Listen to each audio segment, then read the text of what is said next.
She slapped a bright red notice on my boat while I was still sitting in it. "You have exactly 24 hours to move this eyesore," she snapped, arms crossed like she ran the whole world. "HOA rules." I looked up slowly. "Ma'am, this is my dock and my boat." She didn't blink, just tilted her head and smirked. "And this is our neighborhood. We have standards. You can't just park trash here." I could feel the heat rising in my chest, but I kept calm. It wasn't my first run-in with her.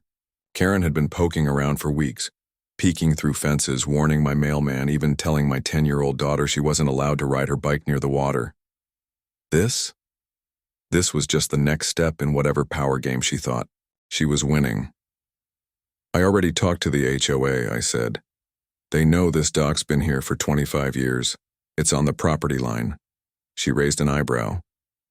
"Oh, sweetheart, I am the HOA now. New president, voted in last month, which means what I say it goes." Then she pulled out her phone and snapped a photo of me on the boat. "For documentation," she said with a fake smile. "If it's not gone by tomorrow, we'll tow it. Simple." She walked off like a queen. But as she left, I noticed something she didn't. My daughter, standing at the kitchen window, eyes wide, clutching her teddy bear. And that was the moment I decided. No more warnings. No more playing it nice. She thought she knew who she was messing with, but she didn't know the lake belonged to me. Literally. That night, I didn't sleep. I sat at the kitchen table with a box I hadn't opened in years. Blueprints, old documents, and a folder marked property lines and water rights. My father left me this land, every inch of it, including the lake, but I never thought I'd need to prove it. Until now. My daughter came downstairs, rubbing her eyes. "Is that lady gonna take our boat, Daddy?" I looked at her and smiled gently. "Not if Daddy has anything to say about it." By morning, Karen had already taken things up a notch. A private tow truck idled by the end of my driveway. 2 guys leaned against it, sipping coffee like they were just waiting for the signal. I walked outside, papers in hand. She was already there, arms folded, sunglasses on, sipping from a stainless steel HOA mug like it was a badge of power. "I gave you a warning," she said. "I'm giving you proof," I replied, holding out the documents. "This dock, this lake, this shoreline, all of it is private property. Mine." She didn't even look at the papers. "HOA says otherwise. You can't override the board." I stepped closer. "Lady, the board can't override a deed signed by the state." She raised her voice. "Then I guess the sheriff can sort it out." That's when things got crazy. She pulled out her phone, dialed fast, and said loud enough for the tow truck guys to hear. "We've got an aggressive male refusing to comply with HOA enforcement. Yes, he's threatening. Yes, I fear for my safety." I couldn't believe what I was hearing. She was making a false police report. I held up my hands. "Ma'am, you're lying." She smiled as the phone call ended. "You'll learn, sweetheart. Around here, people listen to me." What she didn't know is that the call she just made, it wasn't the only one. My brother's a deputy, and he was already on his way. 10 minutes later, a squad car rolled up, lights flashing, tires crunching on the gravel. Karen straightened like she was about to receive an award. "Oh good, finally," she said, waving the officer over like she ordered him off a menu. "That's him, he threatened me. He's trespassing, he's—" The door opened and my brother stepped out. She froze. "Ma'am," he said calmly, sliding his sunglasses down. "You called in a threat?" She blinked, her voice wobbling now. "Yes. He was aggressive and he's refusing to follow HOA policy. He even claimed the lake is his." My brother looked at me, then at her.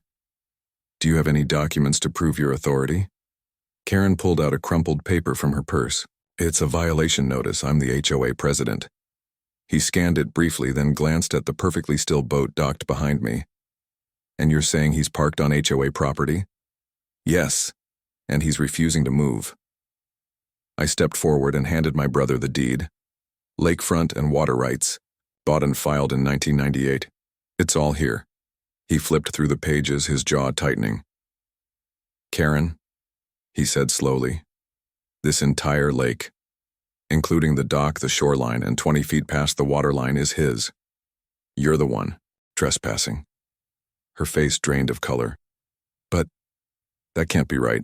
He's not. My brother cut her off. You called in a false threat, attempted to tow private property, and impersonated legal authority.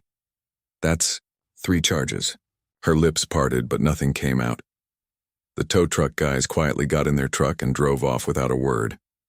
You might want to call a lawyer, he added. Karen took a shaky step back. This is a mistake. You were just about to get arrested, my brother said. But we're not done yet. I looked at him, confused. What do you mean? He gave me a look I hadn't seen since we were kids, the kind he gave before he lit a firecracker under Dad's old truck. There's something you need to see, he said. We drove in silence. Karen didn't follow. She just stood there frozen, staring at her crumpled paper like it had betrayed her. My brother didn't speak until we reached the other side of the lake, a part I hadn't visited in years. Trees lined the water like guards, and an old faded sign still leaned halfway into the grass. Private access. No HOA jurisdiction. What is this place? I asked. He parked the cruiser and looked at me seriously. You ever wonder why Dad fought so hard to keep this land off the grid? I nodded.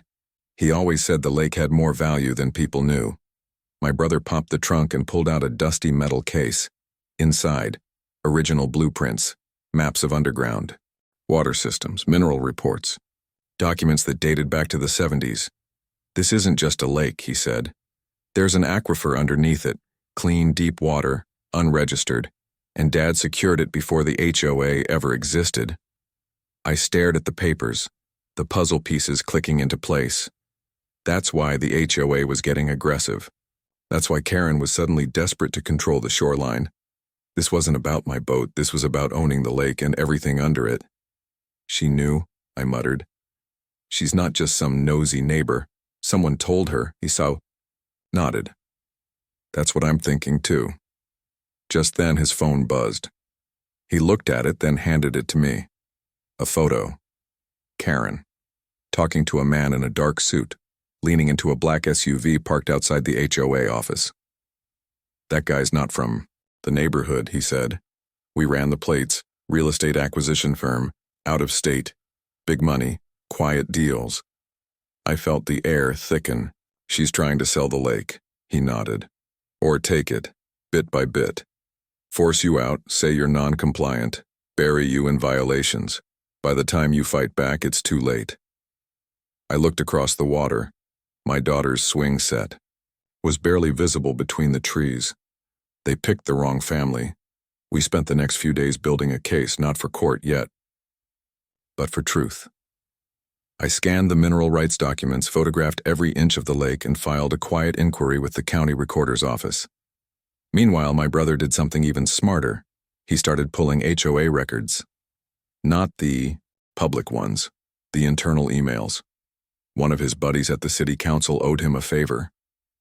Turns out, Karen had been pushing for a new rezoning policy for over 6 months.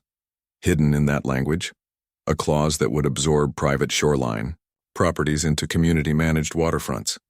That meant mine. Worse, she'd already tried it on 2 other neighbors, both elderly, both confused. One had already sold. I couldn't sit back anymore, so I called the local news.